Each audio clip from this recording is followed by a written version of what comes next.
This presentation is about summaries, reviews and essays.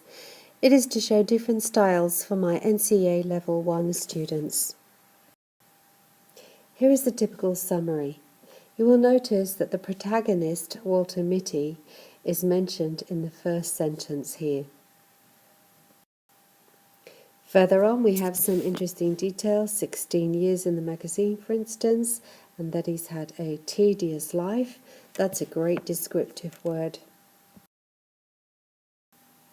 Summaries do not detail particular scenes, but they do briefly tell you what the film is about.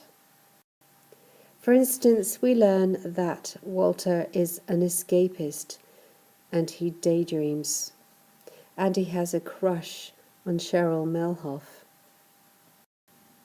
Meanwhile, we also learn briefly about the loathsome manager, Ted Hendricks, and we meet Sean O'Connell briefly in this summary. The conflict is mentioned here as well. This -25 that gets lost. It says here, however, Walter cannot find the negative that is missing. This is a very typical, brief but effective line in a summary. One of the settings is briefly mentioned here, Greenland.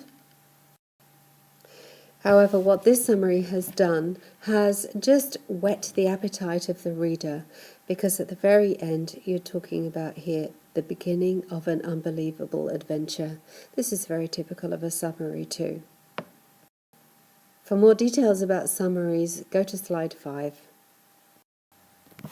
Reviews are all about the opinion of the writer. They also tend to exaggerate somewhat. This is called hyperbole. For instance, look at this line here, an utterly mesmerizing spectacle. That's not something that you would say every day. This reviewer is mentioning previous films with Ben Stiller and comparing them to the Walter Mitty film, and he says is by far his most audacious piece of direction so far. We have some interesting descriptive adjectives. The story is solid. The cinematography is stunning. And this film is compared to the 1947 classic.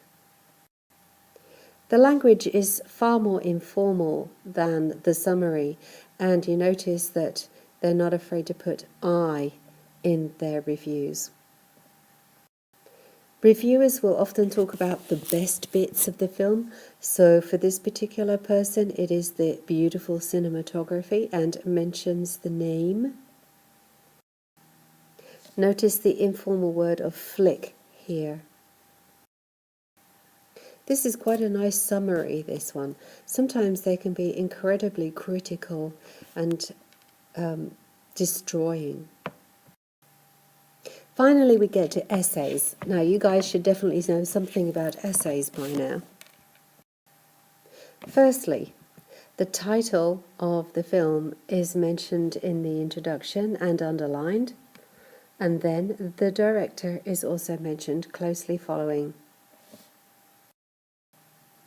Keywords from the essay question should be used, so clearly in this question it must say important.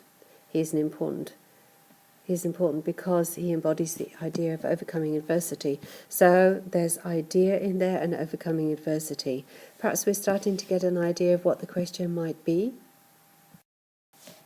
Introductions should be brief, so you shouldn't tell the whole story.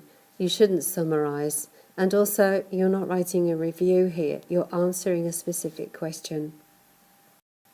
There is some specialist vocabulary, however, such as the viewer and catalyst. We also have the audience, because it gets boring to keep saying the viewer, so alternate with other similar words. Notice the last line is indicative of the director's intentions or purpose in the film.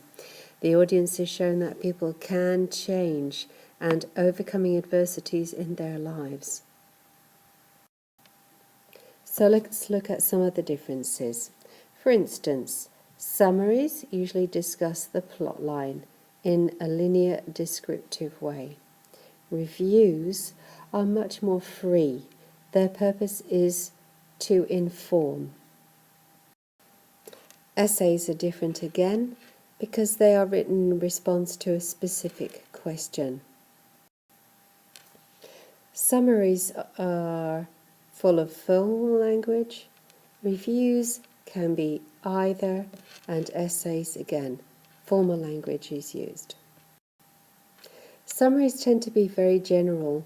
The writer makes choices about what to include. Reviews can be quite specific. It's the opinion of a specialist, and usually there is some comparison, some specific comparison to other texts there as well, and a rating. Essays are also a very specific question, and you're required to use often specialist vocabulary and describe, explain or analyse a particular element. You also have to use evidence in essays, such as film techniques. I hope this information has been useful to you. Good luck in your exams.